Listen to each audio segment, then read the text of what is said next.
Assalamualaikum warahmatullahi wabarakatuh.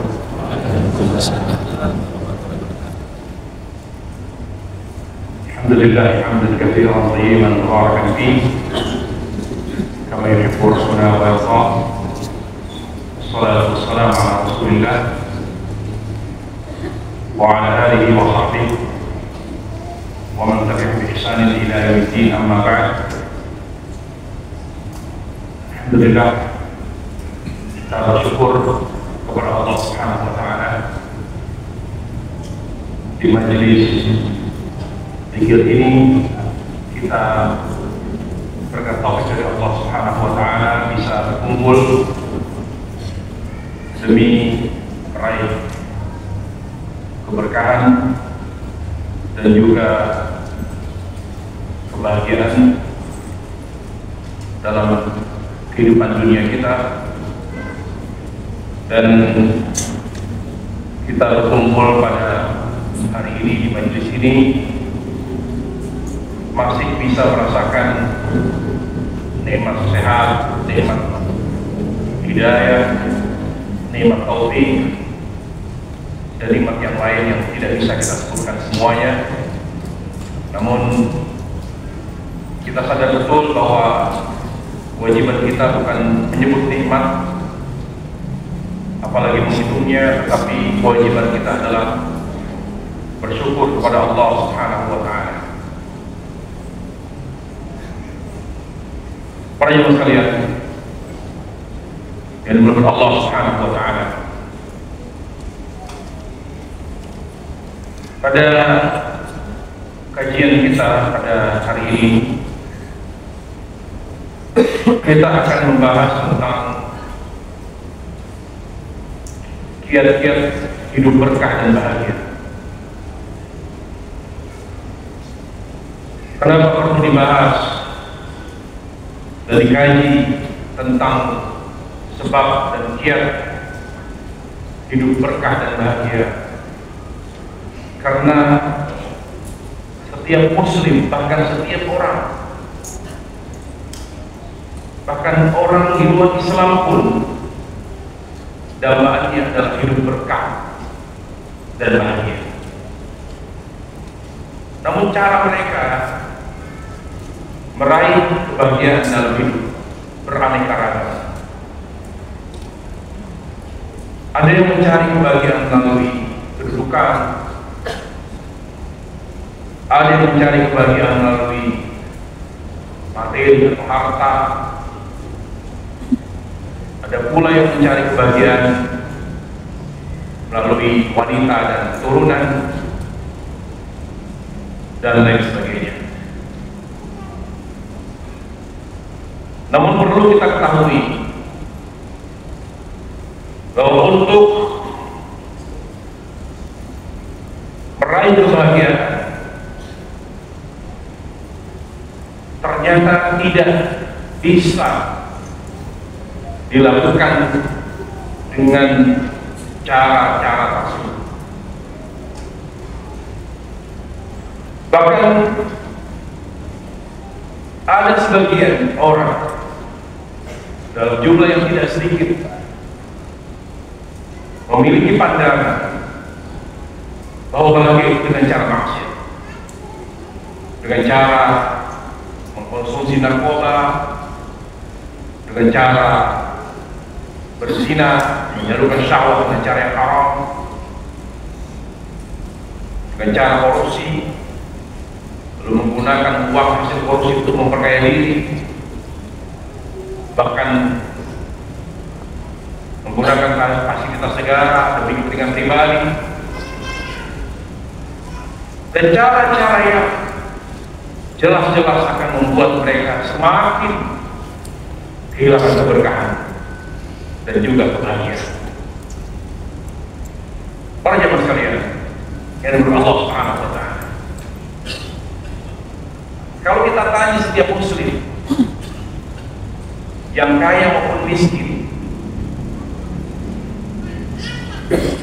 lalu jawaban yang keluar dari hati, dari sanubarinya yang paling dalam, Apa sih yang kalian inginkan? Mada tab'an, apa yang kalian cari? Pasti jawaban jujurnya adalah kami ingin bahagia. Uridu sa'adah, uridu qurratal 'ain, uridu laddah. Saya ingin hidup ini enak. Hanya banyak yang persepsinya itu salah, di mana banyak orang mengkaitkan kebahagiaan, keberkahan dengan materi, dan ini merupakan sebuah fenomena kekeliruan persepsi dalam memahami kebahagiaan. Dan intinya mereka tidak mau hidup susah, tidak mau hidup syarat dengan kesedihan. Tetapi pada kesempatan yang berbahagia ini kita ingin jelaskan dan paparkan tentang kebahagiaan, keberkahan, dan bagaimana cara untuk meraih ikhwatul iman. Para jemaah sekalian Allah Subhanahu wa taala, pada majelis ini, pada kesempatan yang berbahagia ini, mari sama-sama kita luruskan persepsi tentang kebahagiaan dan keberkahan. Yang pertama, anna as-sa'adah wal barakah min Allah, bahwa kebahagiaan dan keberkahan itu hanya bersumber dari Allah, hanya berasal dari Allah Jalla wa Ala. Walidha la tudrak wa la tunal. Oleh karena itu, ketika kebahagiaan dan keberkahan dari Allah Jalla wa Ala, oleh karena itu keberkahan dan kebahagiaan tidak akan diperoleh kecuali dengan ridha Allah dan cara Allah Subhanahu wa ta'ala. Anna as-sa'adata wal barakata biyadillah wa minhu Subhanahu wa ta'ala. Jadi tidak akan pernah orang menerima kebahagiaan dan keberkahan dari Allah kecuali dengan ridhonya dan caranya. Allah tegaskan bahwa kebahagiaan itu hanya datang dari Allah Jalla wa Ala dan diperoleh dengan cara Allah. Dalam surat Taha ayat 123 Allah berfirman, A'udzu billahi minasyaitonir rajim, faman ittaba'a hudaya fala yadhillu wa la yashqa. Barang siapa yang mengikuti petunjukku, maka ia tidak akan pernah sesat dan tidak akan pernah sengsara. Jadi kesengsaraan itu terjadi karena meninggalkan hidayah Allah Jalla wa Ala, karena mengabaikan petunjuk Allah Subhanahu wa ta'ala. Juga Allah tegaskan dalam surah Taha ayat 2. Kalau kita sempurnakan ayat 1 dan 2, Allah Jalla wa Ala berfirman, Taha ma anzalna 'alaikal Qur'ana litashqa. Taha, dan tidaklah kami turunkan kepada Al-Quran untuk menyengsarakanmu.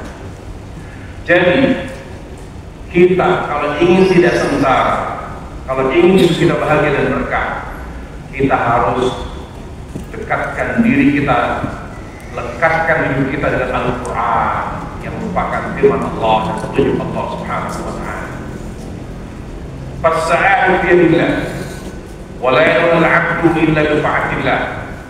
Maka kita simpulkan bahwa kebahagiaan dan keberkahan itu karena hanya berasal dari Allah, bersumber darinya Subhanahu wa ta'ala. Maka tidak ada seorang hamba pun dapat memperoleh kedua hal tersebut kecuali dengan taat kepada Allah. Kecuali dengan taat kepada Allah Subhanahu wa ta'ala.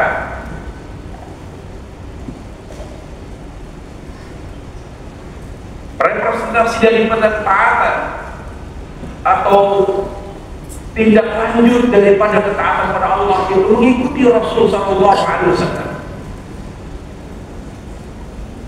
Tidak ada cara meraih kebahagiaan keberkahan kecuali dengan taat, yaitu mengikuti Rasul sallallahu alaihi wasallam secara total, secara kafah, mengikuti sunnah petunjuk Nabi yang mulia sallallahu rabbi wassalamu alaihi.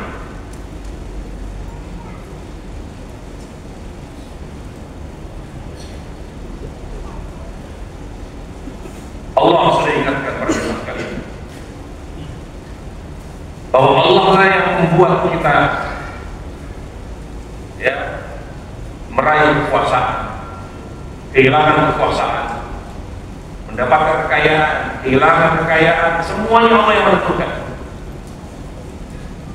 Jadi pada dasarnya yang pertama, kebahagiaan dan keberkahan hanya dari Allah dan bisa diperoleh hanya dengan taat kepada Allah dan mengikuti Rasulnya sallallahu alaihi wasallam. Lalu selebihnya yang menyempurnakan kebahagiaan, kekayaan, kesuksesan, kecantikan, ketampanan, dan lain sebagainya, itu semua juga Allah yang memberikan kepada sebagian hambanya.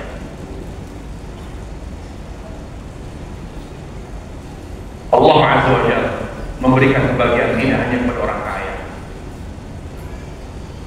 Allah itu Maha Adil. Makanya kebahagiaan hati. Kalau seandainya kebahagiaan itu pada materi, maka yang merasakan kebahagiaan hanya orang kaya. Allah Subhanahu wa ta'ala memuji dirinya sebagai zat Rabb yang Maha Adil, memberikan kebahagiaan kepada hati hambanya dengan cara taat kepada Allah Subhanahu wa ta'ala. Allah berfirman surah Al-Mulk ayat 1, Tabarakalladzi biyadihil mulk wa huwa ala kulli syai'in qadir. Maha suci Allah yang ada padanya kekuasaan dan Dia Maha mampu atas segala sesuatu.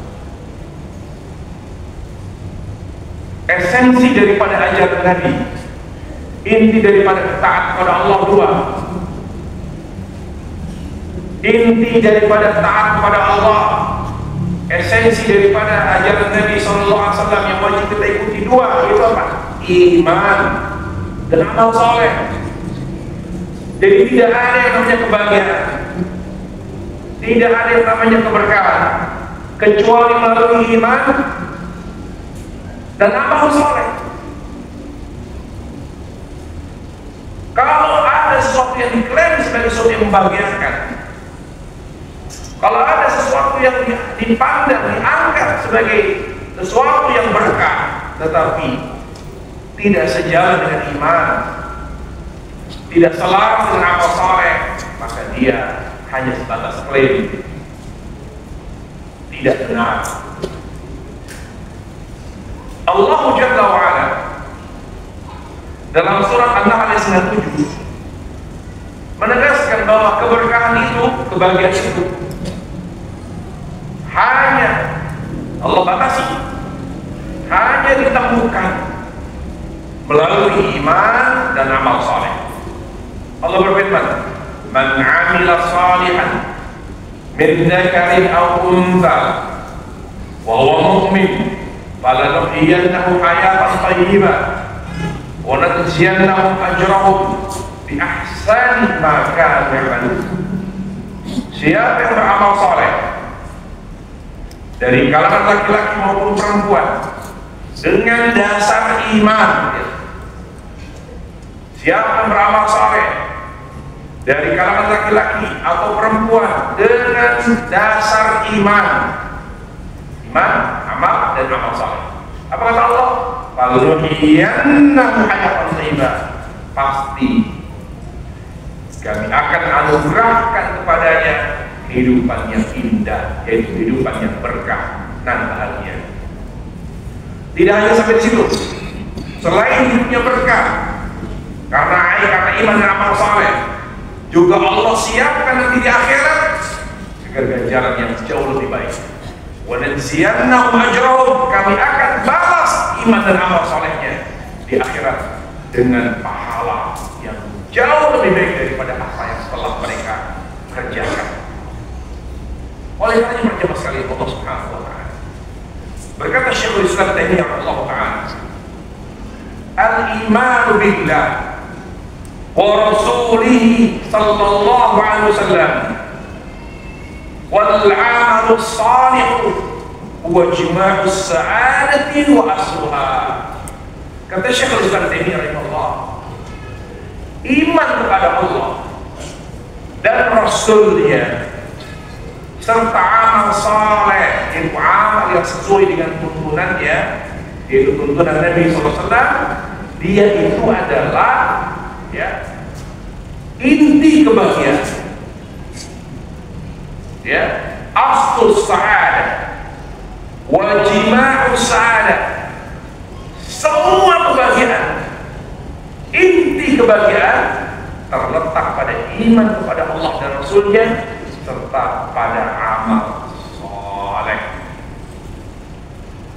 Lalu kita simpulkan lagi, fa ahlul iman hum ahlus sa'adah wa man faraqul iman faraqus sa'adah. Siapa yang berbahagia, siapa yang hidupnya berkah? Yang beriman kepada Allah. Ada iman, ada kebahagiaan. Ada amal saleh, ada kebahagiaan dan keberkahan. Ketika seorang meninggalkan iman, apa itu iman? Iman itu artinya mengenal dan mencintai Allah. Makanya salah satu interpretasi atau salah satu makna iman ilmu. Saya sering sampaikan berjamaah. Dalam surah Al-Asr, Allah menyebut kata iman artinya ilmu. Wal asri innal insana lafi khusr illa alladziina aamanu, yaitu kecuali orang yang berilmu. Dalam surah Al-Mujadalah, Allah sebutkan kata iman artinya amal. Yarfa'illahu alladziina aamanu minkum wal ladziina utul ilma darajat. Allah angkat derajat wal ladziina aamanu minkum, yaitu yang beramal. Jadi Allah angkat derajat orang yang beramal saleh dan yang memiliki ilmu. Kata iman di dalam Al-Quran dan hadis Rasulullah la yakhruj an ma'na al-ilmi wal amal. Kata iman di dalam Al-Quran dan hadis yang sahih dari Nabi SAW tidak keluar dari makna ilmu dan amal. Kata ilmu contohnya dalam surah Al-Asr. Makna iman yang berarti amal yaitu dalam surah Al-Mujadalah. Berarti iman itu, ilmu artinya mengenal Allah dan mencintainya, dan iman berarti taat kepada Allah. Karena tidak mungkin orang taat kecuali beramal saleh. Karena taat itu adalah bukti cinta kepada Allah dengan beramal amal saleh. Itu amal yang sesuai dengan contoh Rasulullah sallallahu alaihi wasallam. Walihada yanbaghi an yu'lam anna al-iman al-ladzatun wa sa'adatun wa jannatun mu'ajjalah lil mu'minina fid dunya. Oleh karenanya patut diketahui oleh setiap muslim bahwa iman itu lezatan, kebahagiaan, dan surga yang kontan, surga yang Allah kasih di dunia sebelum akhirat. Jadi orang itu kalau ingin cari surga dunia bukan melalui perempuan, bukan melalui harta, bukan melalui istana megah, rumahnya megah. Itu tidak, itu bukan surga. Kalau yang memiliki dan menghuninya bukan yang punya iman. Justru kelezatan, kenikmatan, kebahagiaan surga dunia sebelum surga akhirat itu iman dan amal soleh. Makanya Syekhul Islam Taimiyah sering kali mengatakan di dunia ada surga. Barang siapa yang belum pernah menikmati surga dunia, dia tidak akan pernah menikmati surga akhirat. Apa itu? Iman dan amal soleh. Dan Nabi SAW ingin menegaskan bahwa amal soleh itu menenangkan jiwa, membahagiakan hati. Lihat Nabi SAW, beliau katakan apa? Ju'ilat qurratu aini salat. Kebahagiaan jiwaku, ketenangan batin ada pada salat. Di sini Nabi menjelaskan bahwa amal soleh, contohnya adalah salat, adalah yang membahagiakan kehidupan seorang muslim. Allah, ya, aku ini merasakan kebahagiaan, ketenangan jiwa, kedamaian hati melalui sholat. Para jemaah sekalian, Allah Subhanahu wa Ta'ala, itu gambaran umum tentang keberkahan dan kebahagiaan hanya dari Allah Subhanahu wa Ta'ala, dan dapat diperoleh hanya dengan cara Allah Subhanahu wa Ta'ala, yaitu dengan taat kepada Allah, mengikuti Rasulullah SAW. Penjelasannya secara konkret, lebih jelas lagi bahwa kebahagiaan dan keberkahan hanya diperoleh melalui iman dan amal soleh. Adapun penjelasan secara detail, secara terperinci, kiat-kiat keberkahan hidup dan kebahagiaannya apa saja? Yang pertama,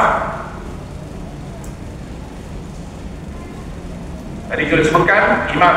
Iman yang pertama, mutlak.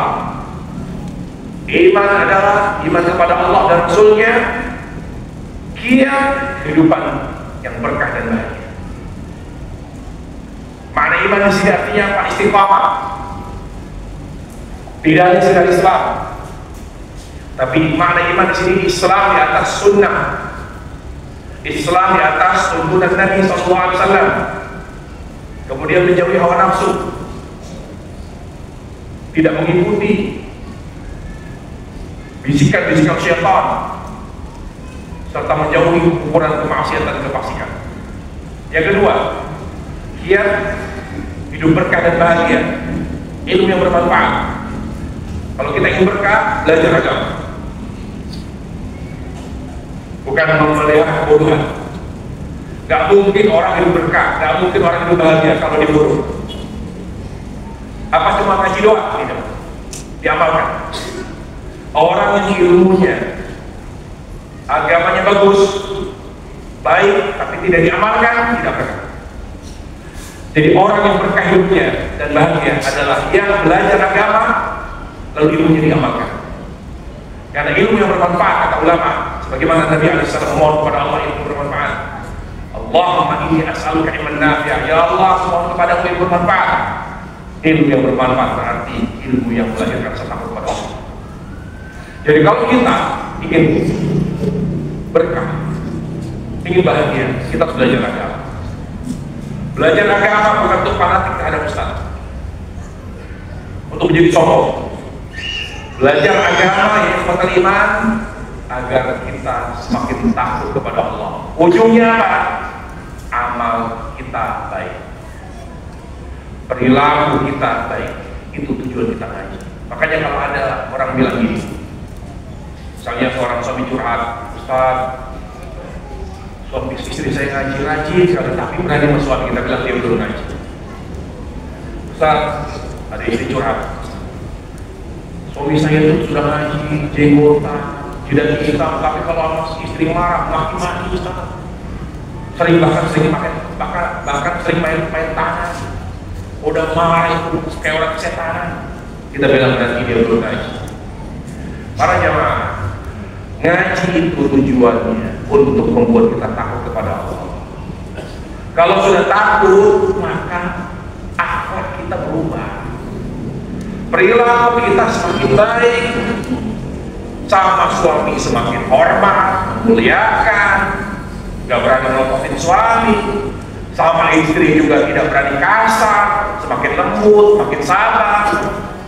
Kalau nggak mau punya istri yang banyak kekurangan, ya kawin sama bidadari. Perempuan itu tercipta dalam keadaan lemah, artinya banyak kekurangannya. Kalau tidak kuat dengan kekurangannya, jangan tinggal sama wanita dunia. Nih, kalah nanti di surga, ya kalau nyampe. Begitu saja, jadi orang jangan terlalu banyak berhayal, yang realistis gitu. Kemudian yang berikutnya, kiat hidup berkah dan bahagia. Perbanyak istighfar dan cepat bertaubat setiap kali kita berbuat dosa, terutama dosa besar. Orang yang suka menunda taubat setelah berbuat dosa besar, dia akan kehilangan keberkahan dan kebahagiaan. Manusia yang berkah, manusia yang bahagia ini bukan yang tidak pernah berbuat dosa, tetapi yang setiap berbuat dosa kecil istighfar, setiap kali berbuat dosa besar dia segera bertaubat kepada Allah Subhanahu wa ta'ala. Kemudian berikutnya, kiat hidup berkah dan bahagia, selalu berzikir kepada Allah Jalla wa'ala. Dawamu dzikri ala kulli hal. Bagaimana dia berzikir kepada Allah? Yaitu selalu menjaga sholat. Orang yang jauh dari sholat, dari melaksanakan sholat, menegakkan rukunnya, melaksanakan sholat dengan khusyuk, melaksanakan sholat sesuai tuntunan Nabi alaihissalam, atau tidak sholat sama sekali, dia tidak akan pernah berkah dan bahagia. Dzikir yang paling utama adalah sholat. Allah berfirman, "Aqimi sholata lidzikri." Tegakkan sholat untuk berzikir kepada Allah. Apalagi supaya lebih berkah selain sholat sebagai bentuk zikir kepada Allah, Al-Quran.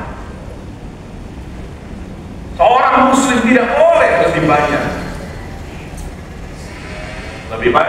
mendengarkan musik. Musik itu lawannya daripada Al-Quran. I'lamu ayyuhal ikhwah, ketahuilah, musuh terbaik Al-Quran musik. Hati ini hanya memilih satu. Kalau dia memilih Al-Quran, dia tidak akan doyan musik. Tapi kalau dia suka musik, tidak mungkin dia suka Al-Quran. Tidak mungkin. Kata Ibnu Qayyim, seperti, bahkan kata gurunya, seperti ya minyak dengan air. Tidak akan bersenyawa yang namanya minyak dengan air. Begitulah Al-Quran dengan musik. Oleh karenanya para jemaah sekalian Allah Subhanahu wa ta'ala, kita harus selalu dekatkan diri kepada Al-Quran. Baca dengan benar, tadabbur setiap ayat, terutama ayat-ayat yang sering kita baca dalam sholat kita. Kemudian yang berikutnya, zikir, yaitu selalu menjaga zikir paling utama, zikir setelah sholat fardu. Kemudian bacaan doa di awal amal dan di akhir amal yang sesuai dengan doa Nabi SAW. Sebelum tidur doa, setelah bangun tidur doa, pada saat keluar rumah doa, mau makan doa, setelah makan doa, mau masuk kamar mandi doa, setelah keluar rumah begitu. Itu cara untuk meraih keberkahan dan kebahagiaan. Kemudian yang berikutnya, selalu bermanfaat bagi orang lain. Kalau ingin hidup berkah dan bahagia, jangan egois. Harus selalu bermanfaat bagi orang lain. Ihsan, berbuat baik kepada orang lain. Al-ihsan ilal ghair, al-ihsan ilal ibad. Kalau ada orang yang susah, bantu. Jangan diam, jangan pasif. Kita harus bergerak membantu orang-orang yang sedang mengalami kesulitan sesuai dengan kemampuan kita tentunya. Makanya Nabi alaihissalam bersabda, saya lebih baik membantu orang yang susah daripada itikaf di Masjid Nabawi selama sebulan. Ini pernyataan Nabi alaihissalam. Membantu orang yang susah, memenuhi hajat mereka lebih aku sukai daripada etikaf di masjidku, kata Rasulullah SAW.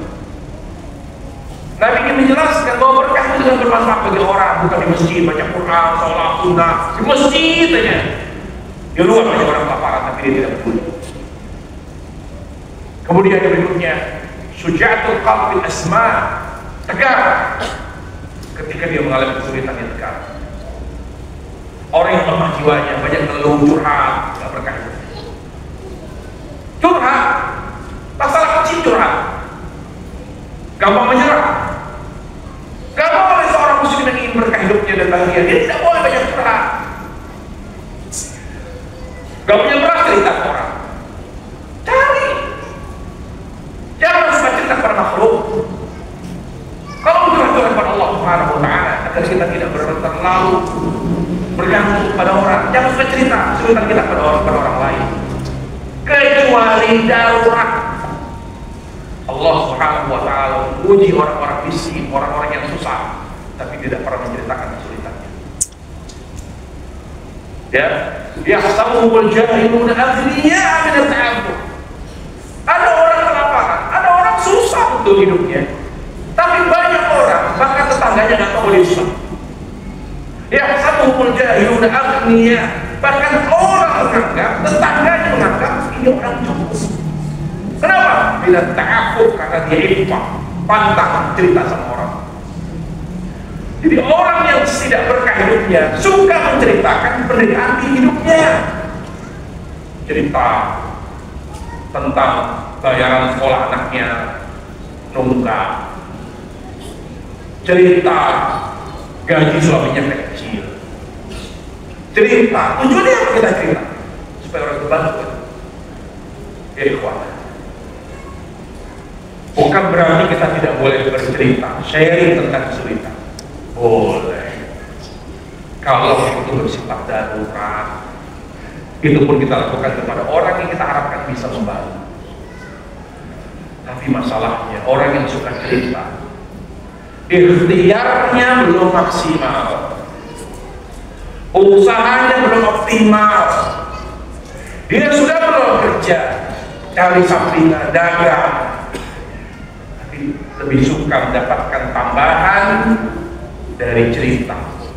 Jadi orang iba gitu, kasih, dibantu, diberi hutang, begitu terus hidupnya.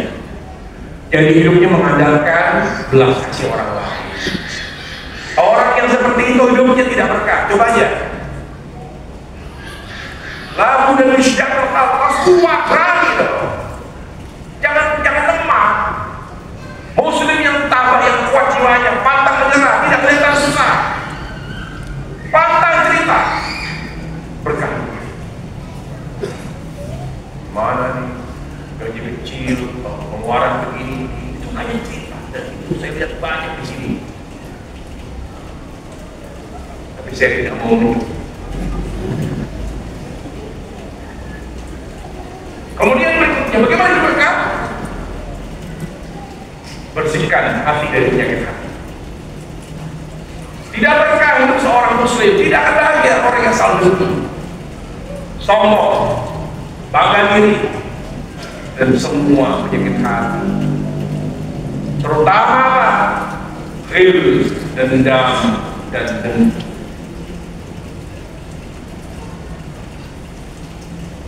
Selama seorang memiliki penyakit hati yang dibiarkan, dilestarikan, dia tidak akan berkah. Bersihkan, benci, maafkan, marah, maafkan, dengki, lawan dengan semua orang punya rezeki masing-masing. Ngapain saya iri sama orang? Kalau kita iri sama orang, berarti kita tidak terima takdir Allah, karena yang beri dia kekayaan, yang membuat dia hidupnya lebih baik Allah. Kalau orang iri berarti dia protes terhadap takdir Allah Subhanahu wa Ta'ala. Harus bersihkan semua penyakit hati. Kemudian giat hidup berkah dan bahagia. Jaga pandangan, terutama pendengaran.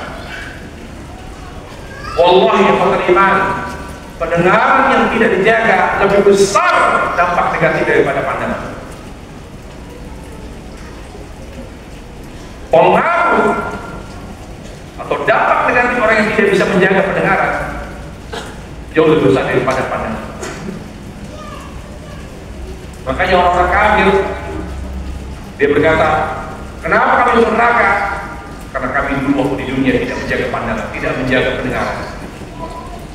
Di mana mereka selama hidup mereka hanya mendengar sesuatu yang batil. Makanya jaga pandangan, jaga pendengaran, jaga pergaulan, selalu berprinsip tawassul. Hidupnya selalu sesuai dengan tuntunan Nabi Sallallahu Alaihi Wasallam. Kalau mendengar, paling tidak mendengar yang menghibur tapi yang mubah. Kalau melihat yang sifatnya mubah. Jadi kita jaga betul hal-hal tersebut. Kemudian apa lagi? Muharabatul farah wal qana'ah min dunya bil bala. Kiat hidup berkeadaan bahagia adalah jangan kelamaan, jangan terlalu lama hidup santai. Apa waktu santai kita terlalu lama jangan. Kalau kita sedang ngobrol, minum kopi, cukup 10 menit, seperempat jam selesai, sudah selesai kopi habis tinggalkan. Jangan lama-lama, kopi setengah jam, 2 jam. Karena hidup orang, saya menikmati kopi, duduk di kafe, ngobrol, minum kopi, itu yang bikin baru kafe. Beli kopi satu, ngobrol 5 jam. Makanya ada salah satu pengacara besar, dia yang menjadi kuasa hukum siapa dia tahu ya? Dia pengusaha besar, pengacara besar. Dia cerita, tahu nggak kenapa 7-Eleven bangkrut? Padahal maksud saya ke Malaysia, 7-Eleven masih ada. Di Indonesia bangkrut. Padahal modalnya miliar, bahkan puluhan miliar itu, bahkan ratusan. Karena yang beli banyakkan nongkrongnya daripada beli. Beli X1 ngobrolnya 2 jam 3 jam. Sementara dia biaya bayar karya, uang sewa itu besar kan, akhirnya bangkrut. Tapi di negeri lain, di negara lain, di Singapura, di Malaysia masih ada seperti itu. Berarti Indonesia terkenal orang-orangnya suka nongkrong. Ini evaluasi bagi kita ya. Ya, kita ini muka-muka suka bikin bapak usaha. Maka kalau santai jangan terlalu lama. Betul nggak? Perlu kita santai? Perlu. Menikmati teh, menikmati kopi. Banyak orang yang penjual kopi. Ya, sampai dia nggak suka beli kopi, bikin sendiri kopi. Perhatik sendiri, gulanya, kopinya, kopi di Indonesia luar biasa banyak sekali. Tapi jangan biarkan waktu kita habis hanya untuk hal seperti itu. Kemudian apa? Walau menahan dunia, jangan tamak, nikmati saja. Apa yang telah Allah beri nikmati, jangan tamak, nggak puas. Sejak dia tidak puas dengan apa yang telah dia capai, dia tidak pernah bahagia. Kepuasan bukan soal ukur bahagia. Kemudian apa lagi? Wal an-nazar wal 'aisyu fi hururil yawm afdal. Selalu pikirkan tentang hari ini. Orang hidupnya tidak tenang, hidupnya tidak berkah, selalu pikirkan apa yang telah terjadi. Orang yang bahagia berkah, yang dipikirkan itu yang ada di depannya. Hari ini, inilah hari kita. Bukan kemarin, bukan minggu lalu, bulan lalu. Tak usah pikirkan sesuatu yang telah lalu. Yang kita pikirkan di depan kita, di depan kita ini kesempatan beramal soleh. Inilah kita pikirkan. Bagaimana kita bisa meningkatkan amal soleh? Bagaimana waktu ini kita bisa tingkatkan iman dan amal soleh kita? Begitu ikhwatul iman. Kita pikirkan hari ini, karena isu yaum. Wanisyan amri damir, wanisyan al-doa, mikir tentang besok bagaimana. Seorang muslim yang berkah dan bahagia itu yang dipikirkan adalah hari itu, bukan kemarin, bukan besok. Nanti anak saya bagaimana? Saya itu susah, sementara biaya nggak pakai besar. Nanti istimewa gimana? Kalau pesantren saya nggak kuat, gimana? Jauh saya pikirin. Tahu apa Allah? Sekarang saya kerja, saya usaha, saya bekerja, saya beramal hari ini. Nanti urusan Allah, serahkan kepada Allah aja. Jangan pesimis. Kalau hidup kita susah, jangan pesimis. Jangan mikirkan sesuatu yang belum tahu nanti. Besok pun kita bisa pikirkan. Serahkan kepada Allah Subhanahu wa Ta'ala. Kemudian apa lagi? Ya, an-nazar ila man huwa dukhulun fil mawaqif wa min as-sihat wal 'ilm wa makasib. Sering-sering melihat orang yang di bawah kita, orang yang lebih susah hidupnya, orang yang lebih bodoh, orang yang belum mendapatkan hidayah, membuat kita jadi bersyukur kepada Allah. Dalam urusan dunia, lihatlah orang yang di bawah kita, membuat kita semakin bersyukur kepada Allah Subhanahu wa Ta'ala dan tidak pernah mengeluh. Ya. Kemudian dia hidup berkah. Jangan terlalu mendengar omongan-omongan pedas dari orang lain, kata-kata yang menyakitkan. Orang itu akan tersiksa, tidak terasa nikmat hidupnya kalau semua omongan orang didengar. Kenapa ya kok bisa? Saya salah apa? Saya berbuat apa? Padahal saya sudah berbuat baik, saya tidak pernah bermasalah. Kok bisa ada orang memfitnah saya? Selama kita selalu menelan mentah-mentah setiap omongan orang, maka hidup kita tidak akan pernah bahagia. Ingat perjamaah. Jangankan kita, Nabi pun tidak selamat dari omongan orang. Nabi kita SAW dibilang orang gila. Nabi kita SAW dibilang dukun. Nabi kita Muhammad SAW dikatakan tukang sihir. Bahkan bukan Nabi, Allah pun tidak selamat dari mulut manusia. Jadi kalau kita selalu mendengar kata-kata netizen, kata-kata orang, semuanya selalu kita ikuti, ya, komentar-komentar pedas mereka, selalu kita dengar omongan-omongan miring mereka tentang kita, maka hidup kita tidak akan pernah menang. Fokus pada apa yang ada di depan kita. Tidak usah nengok kanan kiri. Selama yang kita lakukan adalah halal, adalah baik, hasilnya ada yang berkomentar positif dan negatif, kita katakan pada Allah. Ya, bagi kita seorang yang bahagia berkah, gak perlu dipujian dan tidak terganggu oleh caci maki. Kemudian yang berikutnya, ij'al afkar bima yurid. Jangan pernah biarkan pikiran kita negatif, terutama tentang masa depan kita, terutama tentang takdir kita. Bukan pikiran kita selalu positif. Jangan ada pikiran-pikiran negatif. Kalau pikiran kita positif, insya Allah, meskipun kita punya banyak keterbatasan, Allah itu selalu sayang kepada hamba yang beriman.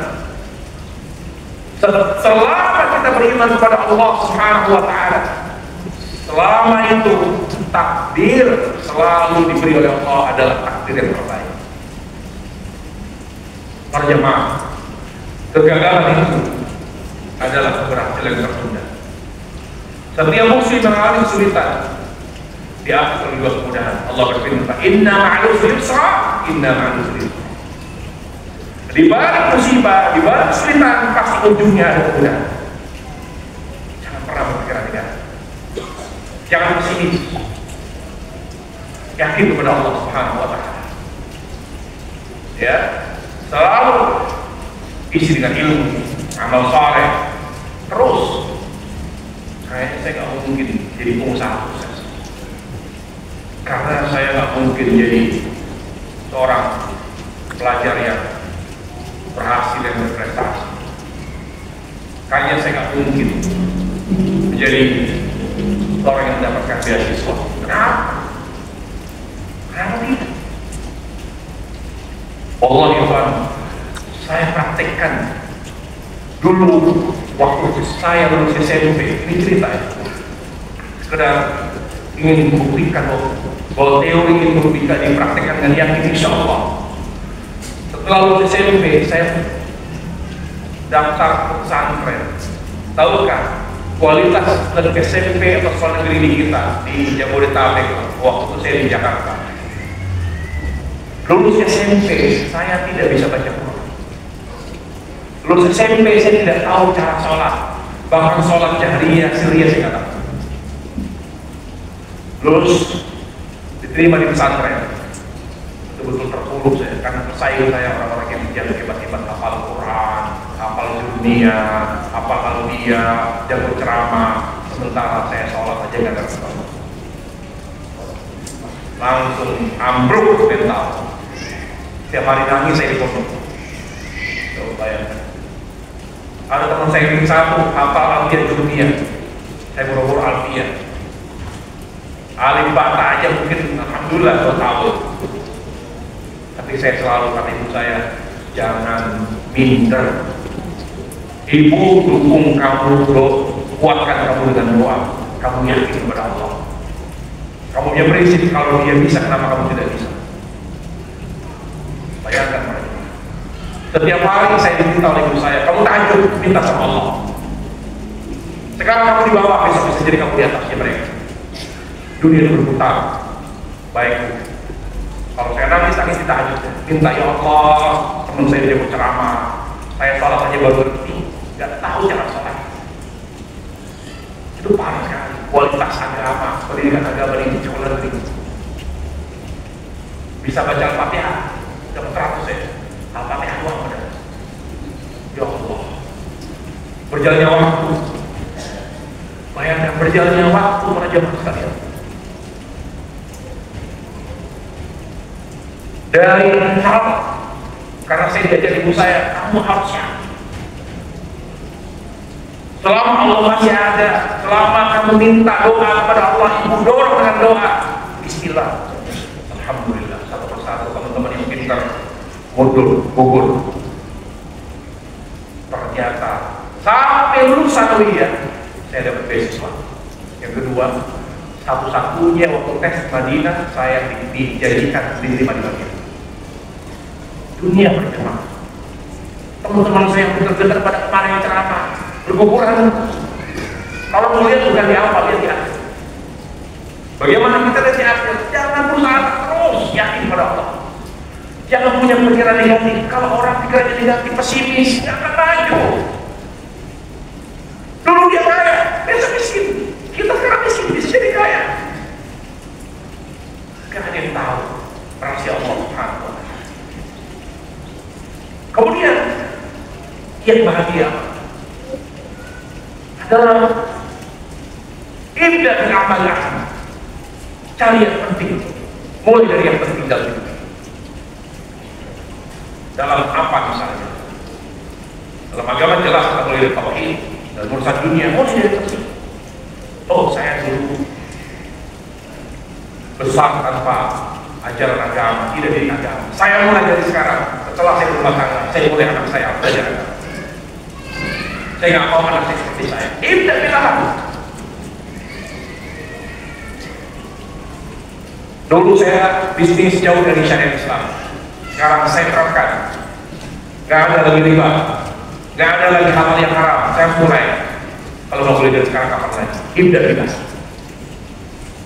Apalagi yang mempunyai berkah. Tapi yang amal manusia. Lakukan suatu amal yang kamu sukai. Jangan sesuatu yang tidak kita sukai. Yang kita sukai, bahkan usaha pun, bisnis pun yang kita sukai, kembangkan. Kalau kita tidak suka, tidak menguasai, masih di awal-awal, masih meraba-raba, jangan bisnis di bidang itu. Yang kita lakukan yang kita sukai. Setelah itu istikharah.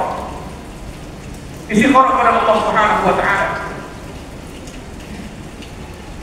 Ya, karena orang yang bertakwa pada Allah, lalu dia melakukan sesuatu yang dia sukai, maka Allah akan selalu menolongnya. Berikutnya adalah Bagaimana hidup berkah? Ya, yaitu selalu memperlihatkan nikmat Allah Subhanahu wa Ta'ala. Kita gunakan kesehatan kita untuk hal-hal yang bermanfaat. Kita gunakan harta kita untuk berbagi. Kita gunakan uang yang diberi oleh Allah. Bisa dengan uang kita bisa beli mobil. Kita gunakan untuk silaturahim, untuk pulang kampung. Dikasih oleh Allah duit banyak, bisa beli mobil. Kalau pulang kampung nggak pernah pakai mobil, pakai motor. Kenapa? Saya malu, takut dilihat sombong. Belum dikasih nikmat kalau mobil, so kenapa nggak pakai? Tunjukkan nikmat Allah untuk hal-hal yang baik. Itu cara untuk meraih berkah hidup. Kemudian apa? Bermuamalah dengan keluarga dengan penuh kelembutan, dengan selalu melihat kelebihan mereka dan menutup mata dari kekurangan dan aib mereka. Itu cara bermuamalah, cara meraih keberkahan. Bermuamalah dengan keluarga dengan penuh kelembutan, dengan selalu melihat kelebihan mereka dan menutup mata dari kekurangan mereka. Kemudian perbanyak doa. Berbanyak doa kepada Allah Subhanahu wa Ta'ala. Orang yang banyak doa akan Allah kuatkan jiwanya. Orang yang banyak doa akan Allah jaga lisannya. Orang yang banyak doa akan Allah berkahi hidupnya. Senjata seorang mukmin adalah doa. Makanya Nabi alaihi wasallam bersabda, doa adalah ibadah. Doa adalah ibadah. Kemudian jangan pernah takut pada makhluk. Jangan pernah kita takut pada sesuatu yang tidak punya dasar untuk ditakuti. Takut miskin, takut susah, takut yang berlebihan. La takut minat takolain. Jangan takut ke manusia. Main takut berani. Selama kita benar, jangan mundur. Orang yang berkah hidupnya sangat minim, bahkan tidak ada berkah hidupnya yang terlalu takut. Demam panggung, nggak berani ngomong di depan orang. Ngomong, harus berani. Pemalu, penakut. Dibaca keluarga suruh bicara, ayo ngomong, kamu siapa? Malu, bicara. Harus berani untuk hal yang baik, berani. Kemudian kita harus yakin kiat berikutnya bahwa semua apa yang telah kita alami dengan takdir Allah, berkat takdir Allah yang terbaik. Tanpa kekuatan itu, hidup ini tidak akan pernah tenang dan kita tidak akan pernah puas. Kita harus yakin semua yang Allah takdirkan adalah yang terbaik. Jangan pernah mempertanyakan takdir Allah. Kita punya mobil, bisa lihat orang yang Allah mobilnya banyak banget, rumahnya mewah, kok saya cuma bisa segini? Nggak bisa, itu sudah terbaik. Yakini apapun yang telah kita peroleh itu adalah takdir terbaik dari Allah Subhanahu wa Ta'ala. Kemudian para jemaah sekalian Allah Subhanahu wa Ta'ala,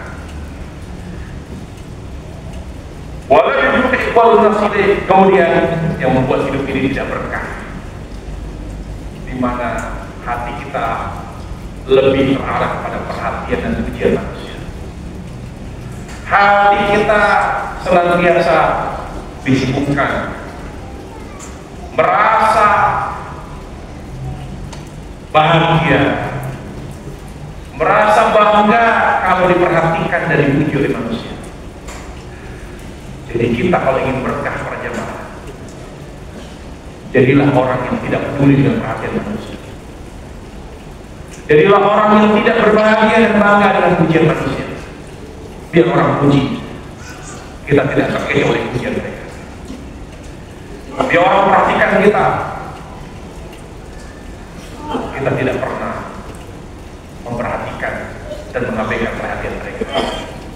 Yang kita betul-betul perhatikan hanya perhatian Allah. Yang menjadi fokus kita hanya perhatian Allah Subhanahu wa Ta'ala. Yang menjadi fokus utama kita hanya pujian Allah. Para jemaah, orang yang hatinya sangat senang kalau dipuji, sangat bangga kalau diperhatikan manusia, maka dia adalah orang yang akan tersiksa hati. Bahkan kata Ibnu Qayyim rahimahullah, penghancur ikhlas terbaik adalah suka dipuji. Virus yang mematikan ikhlas kita kepada Allah adalah hubul madah, suka dipuji. Gak bakal berkah hidup orang yang suka dipuji. Tidak akan berkah dan bahkan tidak akan pernah tenang dan bahagia orang hidupnya. Senang kalau dipuji, diperhatikan orang, justru kita merasa risih. Tidak nyaman kalau orang memperhatikan kita.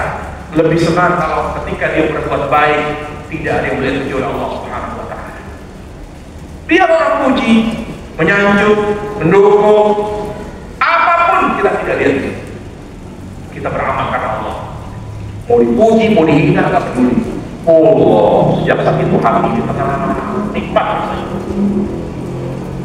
Wallahi penerima. Kalau hati kita hanya senang ketika dipuji dan terpuruk jiwa kita kalau dihina, maka jiwa kita akan tersiksa dan akan selalu merasakan lelah jiwa. Karena tidak semua orang hari ini orang yang sama, hari ini dia memuji, besok dia menghina. Satu orang saja bisa berubah. Tidak selalu orang yang selalu biasa memuji kita, dia akan selalu memuji kita, karena hati mereka berbolak-balik, dibolak-balik oleh Allah Subhanahu wa Ta'ala. Manusia bisa berubah. Manusia berpotensi mengecewakan. Hanya Allah yang tidak pernah berubah. Hanya Allah Jalla wa'ala yang tidak akan pernah mengecewakan kita.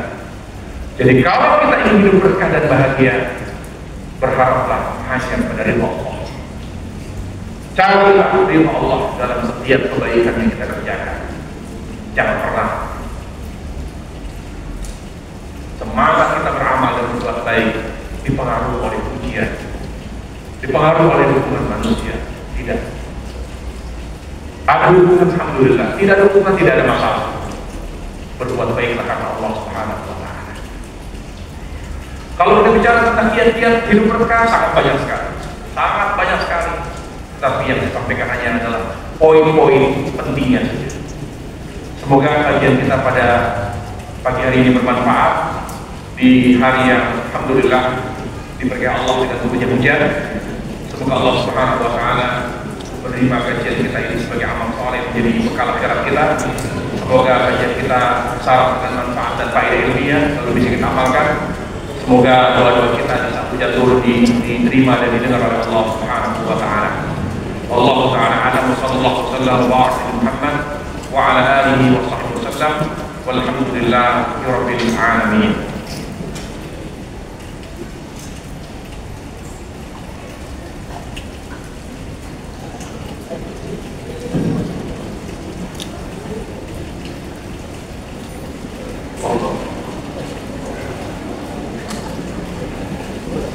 Ustaz, teman anak sudah menikah 1 bulan, namun belum berhubungan badan sampai sekarang. Permasalahannya karena si suami mengetahui masa lalu istri, karena istri cerita, dulu saya waktu belum nikah Bang, dulu saya pernah berhubungan badan sama pacar saya. Akhirnya si suami ilfil, tahu ilfil? Ilfil itu buat cuci piring. Akhirnya si suami jadi ilfil, sakit hati. Kok bukan saya yang merasakan perawannya kamu? Akhirnya jadi tidak ada nafsu.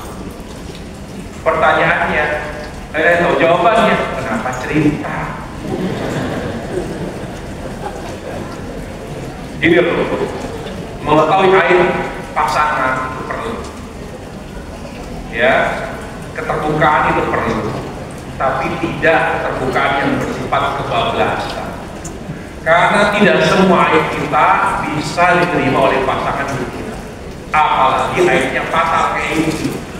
Sebelum nikah dia sudah menyerahkan keperawanannya kepada pacarnya. Ini musibah. Jangan cerita, aduh. Pasti itu suami itu. Karena suami, karena data yang diterima anti apa perawat? Semua orang ketika semua, tapi ya sebetulnya si laki-laki itu juga, tapi Ustaz kalau itu jawab misalnya kalau depan saya suaminya, tapi dia pakai cadar Ustaz, atau dia lebih jam-jam masa dia udah gak perawat? Lalu dibayangkan lagi, bapak dia bilang, ya mau cari perawat di surga sana, hari ini masih cari perawat, tapi saya pikir insya Allah masih banyak wanita-wanita mempertahankan perawatan, masih banyak insya Allah. Hanya memang kalau sudah terjadi ya dapat sama Allah syafaat ya selesai. Ya tentu rujukan, ya taubatnya, penyesalannya, ya dengan sabar. Kalau suami itu sebetulnya sabar, kalau dia belum mau menyentuh istri sabar. Dia mungkin butuh waktu untuk bisa menerima kenyataan, butuh waktu.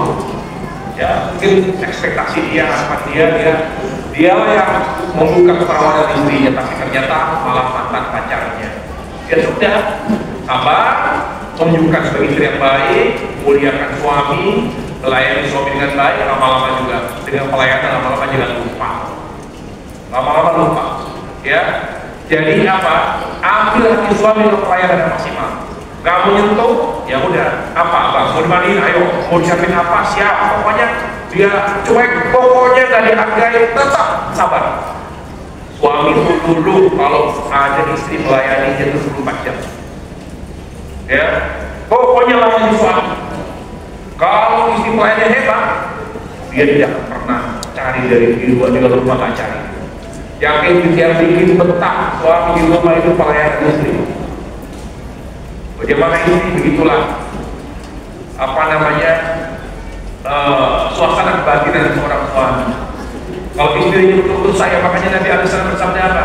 Nikahi wanita yang sayang sama suami dan subur. Lihat tadi, tazawwaju al-wadud al-wadud. Nikahilah perempuan yang sayang sama suaminya, bukan sama anaknya. Al-wadud itu yang sayang sama suami sampai kakek nenek, bahkan sampai mau memisahkan. Dan yang syukur yang bisa berikan banyak keturunan kepada suami.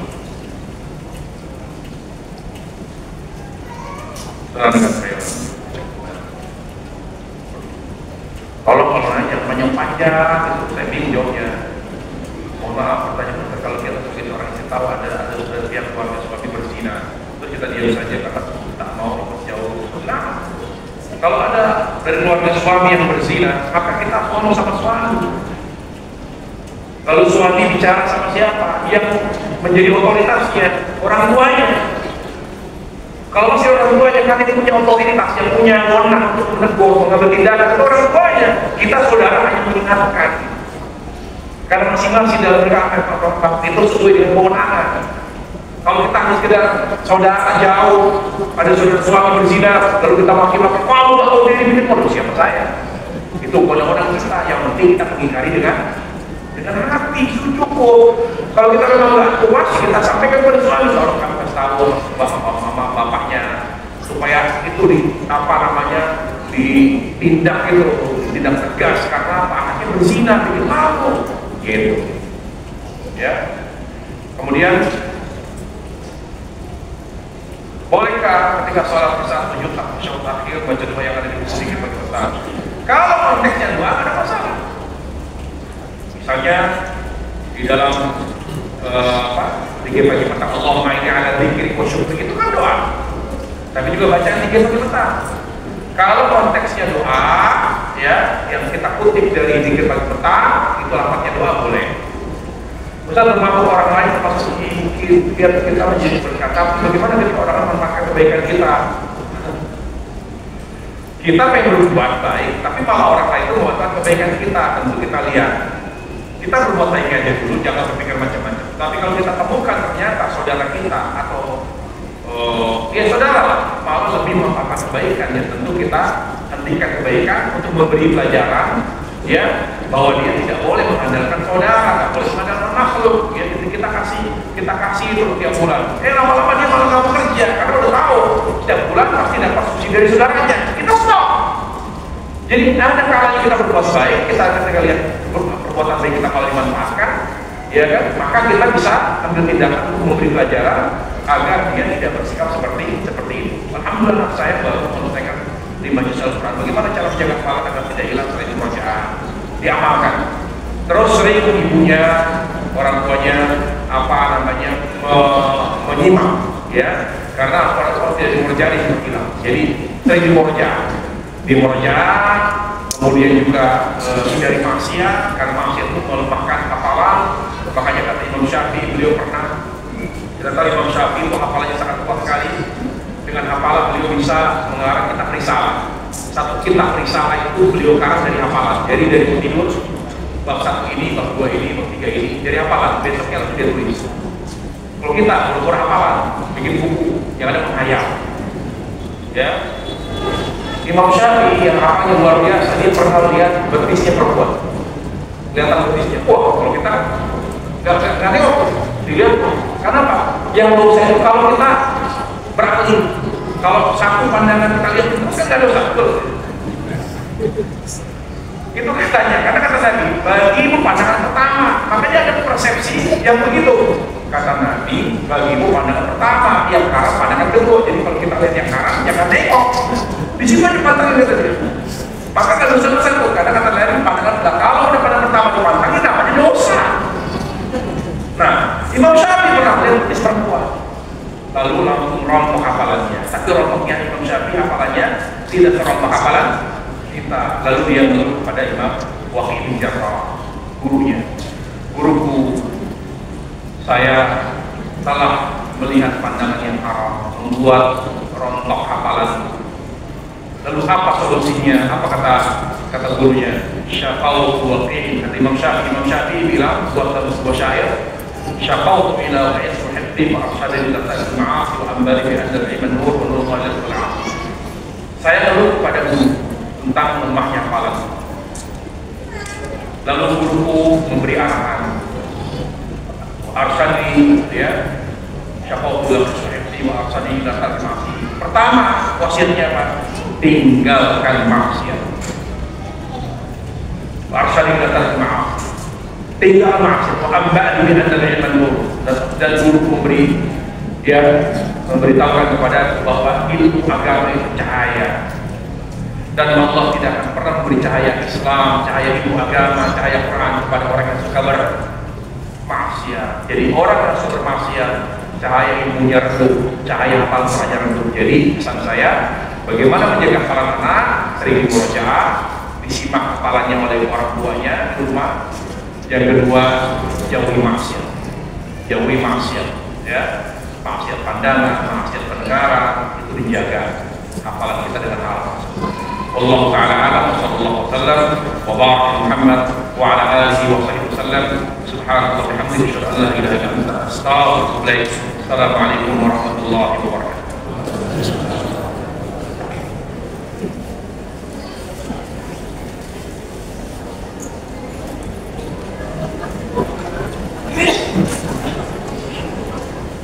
Thank you.